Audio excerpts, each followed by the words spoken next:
Hello, we are here with my friend Catherine CHE. You can find her at CatherineCHEmusic.com. She is the author of the book Be True Rich and the creator of the album Campfire Sessions, which is #1 on Amazon's folk music genre. And she's here to talk about music and affirmations on the show today. Welcome to the show, Catherine. Thank you. It's so great to be with you again. Yay, it's been a long time. So the last time we spoke, you were doing coaching in the law of attraction realm, and now you're doing music. So what's that transition been like for you? Well, it's been really exciting. You know, I wrote that book, Be True Rich, and it was all it was just, one slice of what I teach as a coach. And then I sat down and I read my own book when I got my first hard copy. Of course, I've been editing it for months, but there was something different about sitting down with a cup of tea and, it was bound. I realized I wasn't following my own advice, which basically boils down to do what you love, and I really enjoy being a coach, but it wasn't what makes my heart sing. And for me, singing is what makes my heart sing. So I just dropped everything. I didn't even promote the book, really. I think I might have been on a couple of radio shows to talk about it, but then that was it. And I just jumped headlong into music. So are you still doing coaching in addition to music, or have you just completely gone towards music? Mostly I've gone toward music. Every now and then someone will come along and we'll work out a special arrangement for me to coach. I'm not marketing it. I'm not, really leaning into that. Although I may be about to kind of swoop back into it because, as we have the topic that we came up with for this show, that I realized that my music isn't just, it brings with it everything that I've been up until this point. And so the lessons that I've learned about the power of affirmations and the lessons that I've learned about, I won't sing a song. The message isn't something that I don't want to manifest in my life. So I have brought everything that I learned along the way to what I do as a singer. And even, when I look at my CD, a number of the songs on the CD really could be considered musical affirmations. And so it doesn't seem so stark as it might appear on the surface, the shift from one thing to the other. Cool. So when you do affirmations, what does that look like for you? Well, it really varies. So, there's kind of things that I've become so accustomed to doing, like in my car. I took from Louise Hay. I think in You Can Heal Your Life, she mentions how she would always say when she would get into her car, bless this car and the road ahead. And I always thought, oh, wow, I just love that. And it's just an automatic thing. I don't even, I'm in the car. And then if I get slow traffic, it comes again. It's just become so automatic. Or if the road starts to get icy, whatever. But kind of, along the way, I was in the car and in the road. And I've seen miraculous things happen because of that. But that was really the first song, or the first affirmation that I turned into a song. And so I get into the car and I actually sing it. All right, so now you've got to sing it for us, or at least a little bit. It's really simple. It's just, bless this car and the road ahead. Keep us safe on the path we tread. Speed us swiftly along our way. We have much to get done today. So it's kind of like that. And I started doing it with my little son. And so that's why it sounds kind of like a kid's song. And so we would sing it together. And when you add music to an affirmation, it brings the emotion right away. Because just kind of saying, bless the car, the road ahead, whatever, that's not going to activate the energy of a blessed road, But so you want to kind of be in that feeling place of knowing that the road ahead of you is blessed. And if you add the sound to it, it brings it in much more easily, I find. So I imagine when you're creating these little songs, that with the affirmative songs, you're not wanting to put it to the tune of like Marilyn Manson or something like that. It was going to be like something bubbly and happy. In general, it is, although it's not always as bubblegummy as that one, because that one I came up with and wrote it with and for my son, who was probably 5 or 6 years old at the time. So that really kind of has a kid's vibe to it. Like I have a song about kissing that doesn't have, it's more kind of meditative and sultry. So it goes for whatever the vibe is that you're looking for, for your end result. Well, there's lots of different kinds of kisses. That's Some could right. be bubblegummy and others could be more sultry, but yeah. Well, that song, I was on a date with a fellow who, at the end of the date, wanted to kiss me, and I did not want to kiss him, and so I didn't. But I was thinking in the car on the way home, I was thinking, isn't it so delicious when you do? Like, all you want to do is just kiss and kiss and kiss and kiss. And so on the way home, the date was pretty far away, so I was driving, and I wrote the song. And I was just singing it around the house. All of a sudden, all these great kissing experiences started coming into my life. Okay, now you have to tell us the story of at least one of those kissing experiences because of the song. Oh, no, I don't know. They just believe me. No, but it was just kind of the opposite would happen. At the end of a date, then we would both want to kiss each other, and then we would find out that the kissing was coming. So that's what happened. And, I've been single for a little while now, so I've been going on a fair number of dates, and I haven't, gotten into a steady relationship with anyone. So, I've been sampling all different kinds of end of date kissing, and, it's not, you can't count on it being good. But I've found that after I sing this song, and I kind of anticipate the yumminess of a good kissing, that's what tends to happen. Nice. So was it in the car with the Bless This Car in the Road Ahead that you realized that combining the music and the affirmations were a good combo? Well, my son and I are very musical together, so I didn't really think about it too much until there was one particular road trip we took, and we kind of would make a game out of it. We'd get in the car, and it's kind of like, who remembers first, to sing the song, and, oh, I got it first, mommy, And then we had another thing that we would say, that we would thank every bridge or tunnel before we go over it or through it. And so again, it was like, oh, we got to do the bridge song. And so we were doing this on the trip, and we're having this great, just flying on this great energy. And, I'll tell the short version of the story, but all of a sudden I noticed the back of my car was making a noise that I'd never noticed before, but it was snowing and it was cold and I didn't want to stop.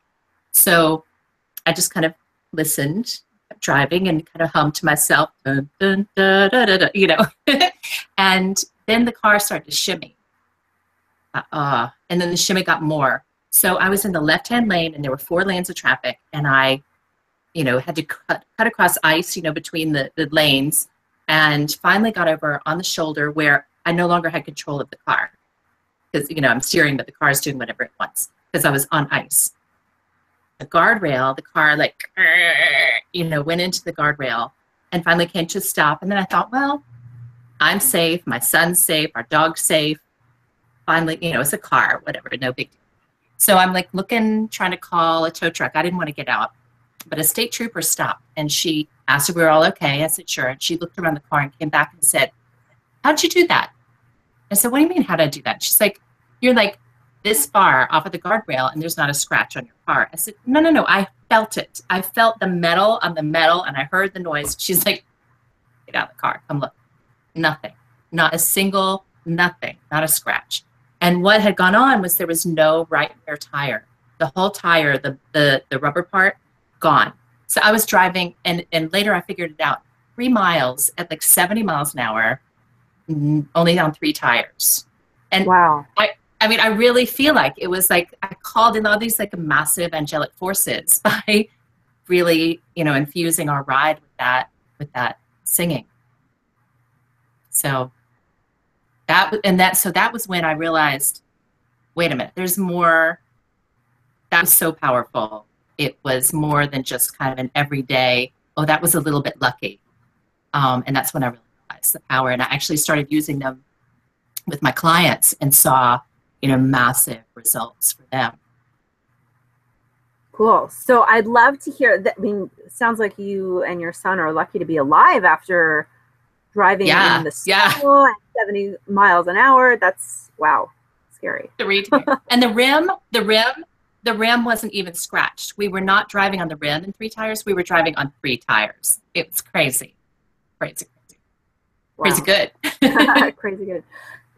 So you, I'd love to talk also about your book, which is Be True Rich, and the idea of living well now, no matter what your income is, no matter what your financial circumstances are, you can live a quality of life. Like we don't want to spend beyond our means, but that doesn't mean that we also can't have quality of the things that we do choose to have.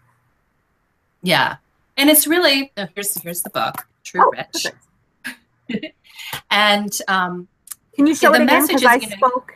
Catherine, can you show it again? Yeah. Be True Rich. So 3 simple keys to live your good life now. And I mean now. Because really it's about shifting at your life. And then the more you start looking for your good life and looking at your life as if it's good, the more you'll see it and the better it gets. It goes everything from just, there's luxury and deliciousness in everything around you. Just like a piece of paper feels, it doesn't cost a penny even. But if you move your hand slowly across a piece of paper, it can feel like the most luxurious, cashmere, silk, or whatever. So you can find a luxurious experience no matter where you are, just by being open to it. So that's kind of one thing.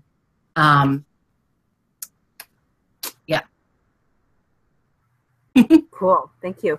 So I'd love to hear about how you started using the musical affirmations with your clients. That story about you in the car, driving on 3 wheels with a broken tire, you didn't even know.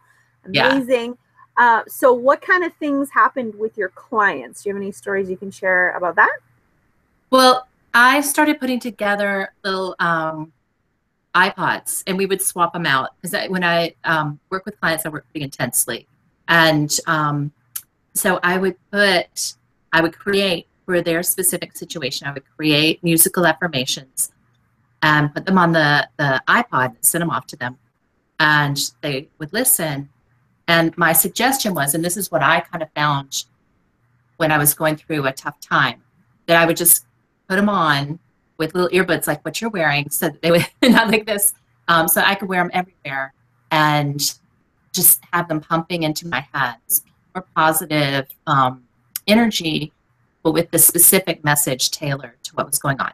So for instance, a gal who was going through a really, really bad divorce came to me to help. That's something that I worked with a number of people on to help them get through and get to the place where they wanted to be on the other side, and defining that. And I would generally help steer them in a loving direction, with the end result. And so before we started working together, her case had gone to court, so she was having to go into family court, which is a place I don't wish on anybody. People screaming in the hallways, and just it's not a good place to, it's a difficult place to hold on to a positive energy and to hold on to a clear vision of a beautiful end result, because you have someone screaming, "Don't take my baby away," in the next room, or like horrible things, that it's hard to stay in that place. But you put the positive affirmations on, you pump that in your ears, and start thinking about what you really want, that you that again, even if your situation wouldn't lend itself to having those positive emotions, the music helps get you there. And then with the specific message that you want, you know, I found person after person would get the exact outcome they wanted, you know, in a situation like that with divorce. And no matter what crazy stuff was going on, and no matter what, even their own attorneys would say, you're never going to end up with what you want. You know, be reasonable, don't go for that. And it wasn't necessarily financial stuff, but it was, you know, kind of a general vision they would be going for. And they all ended up in a very positive place. Nice. So were these songs that you wrote for them, or because I imagine that if we write our own little songs, even though they might not be professionally recorded or whatever, I would imagine we probably get more out of it because it's come from our own creativity. Yeah. For the most part, they would be songs that I wrote specifically for them, and specifically with the outcome, you know, like a beautiful relationship with Sally and Bobby, you know, whatever it is, you know, there's no song that's going to have that. But then I started developing song lists of songs that, and I'm very, very careful. The music has to be the energy that the people are going for, and every single lyric in the song has to, you know, take them in that direction. So other songs as well. And then when I started, you know, writing my own songs that I was releasing commercially, even though when I was putting them together, I wasn't thinking, oh, I'm going to write affirmation songs. I realized after I had done so that I did. Like the kissing song, I was just writing about kissing, but then I realized, oh, it's an affirmation, really. Cool. And so the kissing song, everyone's going to want a kissing song, is on your Campfire Sessions CD? Yeah, and it's called All I Want to Do Is Kiss You. Aww. Yeah. So it sounds like even though you're not doing so much of the coaching, if people are interested in getting their own custom-made affirmation songs, or maybe getting coached by you on how to write their own songs, what's the best way for people to get in touch with you? The best way is probably through my Facebook page. It's, facebook.com/Catherine.che. Catherine with a K.che. Yes. Awesome. And we're coming up to the holidays. It's, what day is it? December 7th today when we're recording this.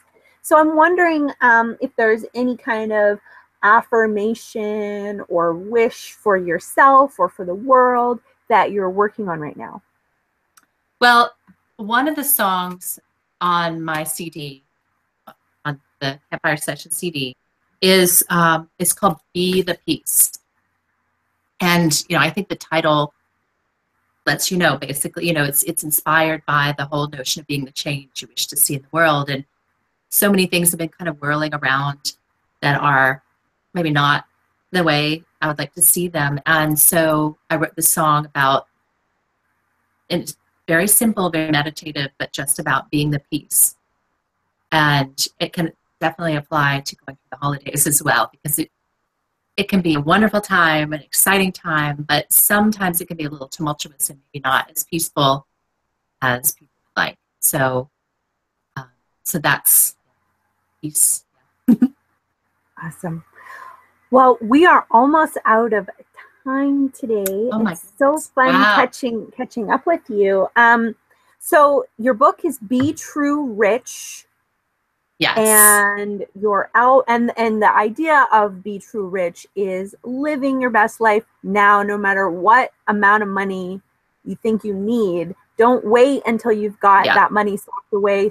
Start enjoying the beauty and the richness of life now. Yeah. And when you do that, one of the outcomes is that you do start attracting more. I mean, if you do want more money, that's something you do want. If you want more of the other kinds of luxuries, then they start coming into. Well, there are some people also who live very luxurious lives and really don't have any money at all. They just live with celebrities and travel with them, and just because they're fun people. Yeah. And I have always attracted very luxurious experiences to myself. And so even when I have had very, very little money, I have had, you know, a lot of wonderful experiences like those. So I've been very blessed that way. From the time I was a little girl, I just kind of wandered into those yummy experiences. But one thing that was funny when I wrote the book, I talked a lot about how much I love cashmere. And when I sat down and read the book, that big life-changing experience, I also giggled because I thought, okay, I'm going to attract I'm going to start seeing a lot of cashmere. I received a box of cashmere sweaters from my mom's best friend, who just randomly, because she lives down south, she's like, I've had these sweaters. Why would I wear cashmere down here? It's never cold enough. I know you love it. And so, and so just because I had focused so much and written so lovingly of how much I loved the experience of cashmere, bam, yeah. Nice. And I love how these things can show up in your life in ways that you don't expect, because in our linear mind, we feel like, well, okay, so I have to do this in order to get this, and then it'll go this way. And we're almost like trying to force an experience, and it's not fun. It doesn't feel good.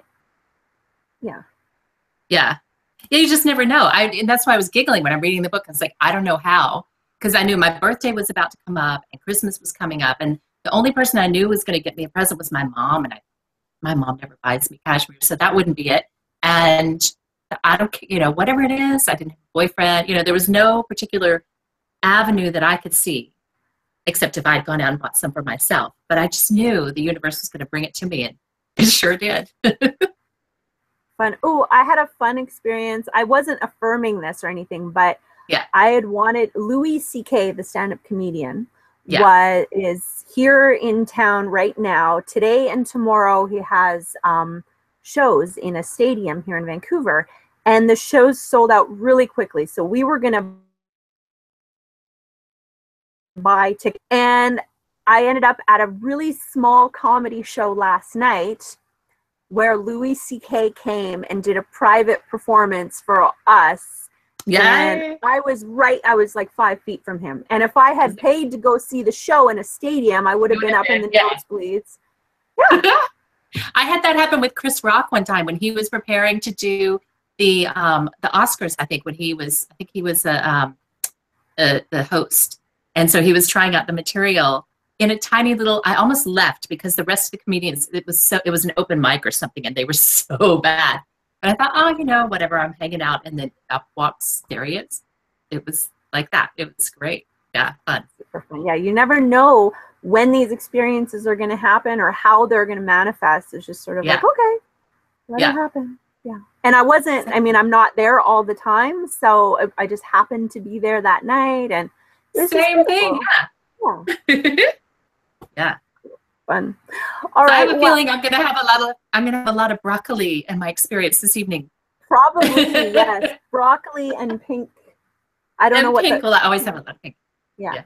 But well, it's been so fun catching up with you. Your book is Be True Rich, and your album is Campfire Sessions, and your website is Catherine CHE. That's Catherine with a K, CHE music.com.